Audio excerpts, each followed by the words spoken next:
Hello, and welcome back for another adventure in the cookie jar. Today we're doing the third recipe from the Devil's Food Cake Murder.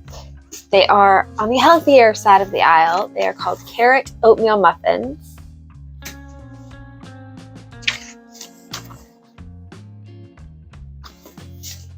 So today we are going to be preheating the oven to 375. You're going to need 1 1/3 cups of flour, 1 cup of quick cooking or old-fashioned dry oatmeal, 1 tablespoon of baking powder, half a teaspoon of baking soda, 1 teaspoon of cinnamon. I used half cinnamon and half cardamom. I love cardamom, so I actually went that route. Half a cup of brown sugar, 3/4 cup finely shredded carrots, half a cup of raisins, half a cup of milk, 1 beaten egg, 1/3 cup melted salted butter, and 1 teaspoon of vanilla extract. For the butter, it's got a little 1/3 cup of salted butter is approximately 3/4 of a stick. Just cut 1/4 of a stick off the end and melt the big part. It might turn out to be slightly more than 1/3 cup, but that doesn't seem to hurt a thing in this wonderful recipe. You're also going to want a 12 cup muffin pan. You're going to want to grease that.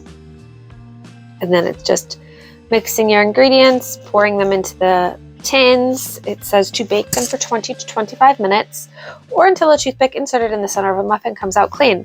Of course, it's not really clean. That's just what they say in the cookbooks. It just means that when you pull the toothpick out, it doesn't have uncooked batter sticking to it. But anyway, you're going to let them cool in the pans for 10 minutes and then take them out and let them cool on a wire rack. When the muffins have cooled for 10 minutes, slide a blade of a knife around each muffin's edge and gently pry them out. Once the muffins are out of the cups, you can try to cool them completely on a wire rack, but I'm betting that several will disappear before they're cool.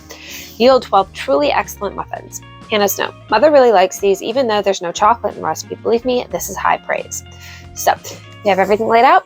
Let's get started. This is everything we're going to need to make these muffins today. So, in a large mixing bowl, we want to mix the flour,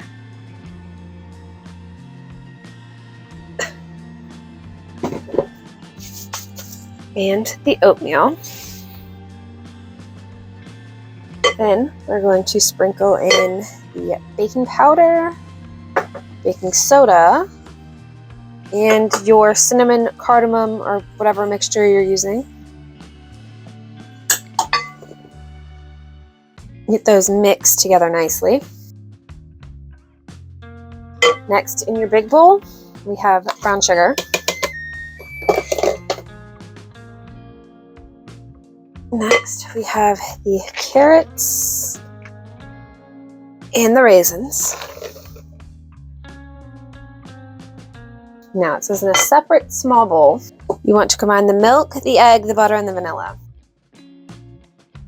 I have no idea how hot that butter was, so hopefully it wasn't too hot.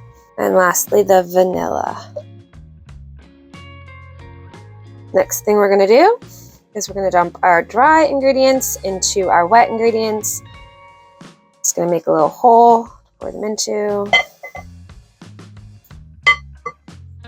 Alright, now it says to be gentle with this and combine them just until everything's combined and you don't have any dry pockets.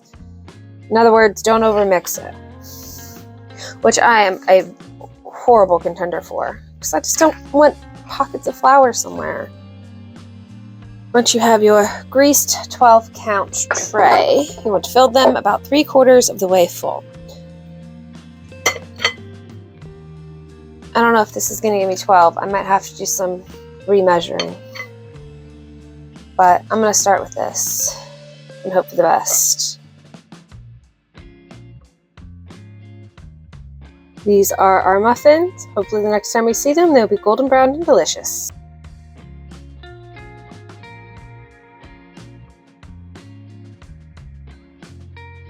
So I put butter on 1/2, but I want to taste it by itself first. It's pretty good, not gonna lie. The cardamom and the cinnamon go really well in this. The carrot has a nice flavor. I don't really get a brandy from the oatmeal.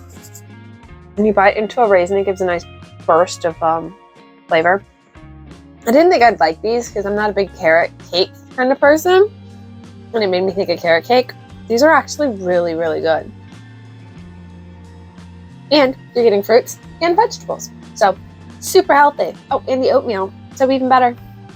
But I actually say try these. Even if you're on the fence because you're not a big carrot cake person like I am, like I said, these are really good. Next week, we are making a Red Devil's food cake and fudge frosting. So it's almost like a red velvet cake with fudge frosting. If you are interested in doing that, join us next week. I hope you all have a good one. Bye.